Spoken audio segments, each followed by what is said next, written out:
Hi viewers, welcome to our channel. రాబోయే రోజుల్లో ప్రపంచ దేశాలు చాలా గంభీరంగా మారుతున్నాయి.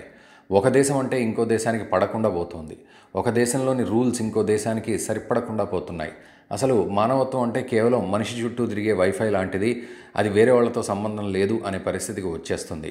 ఈవెన్ దేశాలు కూడా విస్తారవాద నీతితోటి అనవసరంగా ఇతర దేశాలను రెచ్చగొడుతూ ఉన్నాయి. సో ఇందులో చిన్న దేశం పెద్ద దేశం అనే పరిస్థితులు కూడా వచ్చి పెద్ద దేశం చిన్న దేశాన్ని కబ్జా చేసుకునే అవకాశాలు కనపడుతున్నాయి. ఇలాంటి తరుణంలో యుఎస్ ఇంటెలిజెన్స్ రిపోర్ట్ ఒకటి అందింది మన భారతదేశానికి. ఏమిటి అంటే, త్వరలోనే భారత్ పాక్ యుద్ధం అనివార్యం అవ్వబోతోంది. పెద్ద ఎత్తున, అంటే చిన్న కార్గిల్ లాంటిది కాదు, పెద్ద ఎత్తున యుద్ధం జరగబోతోంది భారత్ పాకిస్తాన్ మధ్యన అని యుఎస్ ఇంటెలిజెన్స్ రిపోర్ట్స్ చెప్తూ ఉన్నాయి.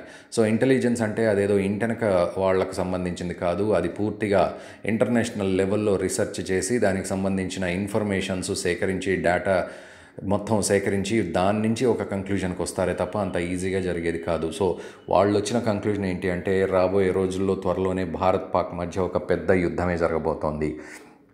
దీనికి ప్రత్యక్షంగా ఈ రెండు దేశాలు కారణమైతే పరోక్షంగా ఇతర దేశాలు కూడా అగ్నికి ఆజ్యం పోసినట్లు ఇన్వాల్వ్ అవుతాయనేది ఆ రిపోర్ట్ యొక్క సారాంశం.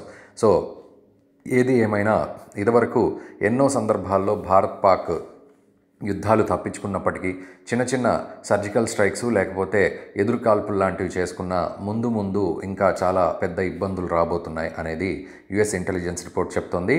మరోవైపు పాకిస్తాన్కి సీక్రెట్గా చైనా మరియు రష్యా సపోర్ట్ చేస్తూ ఉంటాయి. యుద్ధం రెచ్చగొట్టడానికి పాకిస్తాన్ని, ఆ రకంగా యుద్ధ విన్యాసాలు వేయడానికి పాకిస్తాన్కు బలాన్ని సమకూరుస్తాయి ఈ రెండు దేశాలు అని చెప్పకనే చెప్తూ ఉంది యుఎస్ ఇంటెలిజెన్స్. సో రాబోయే రోజుల్లో పాకిస్తాన్ తినడానికి తిండి ఎలా పండించుకోవాలో అనే విషయం పక్కన పెట్టి పక్క దేశమైన భారత్ మీద ఎలా విరుచుకుపడాలో అనే వాటి మీదే కాన్సన్ట్రేట్ చేస్తుంది అనేది మనకు కూడా అర్థమవుతోంది. మరి దీనిపై మీరు కామెంట్ చేయండి. భారత్ పాక్ యుద్ధంపై మరిన్ని అప్డేట్స్ కోసం మా ఛానల్ సబ్స్క్రైబ్ చేయండి.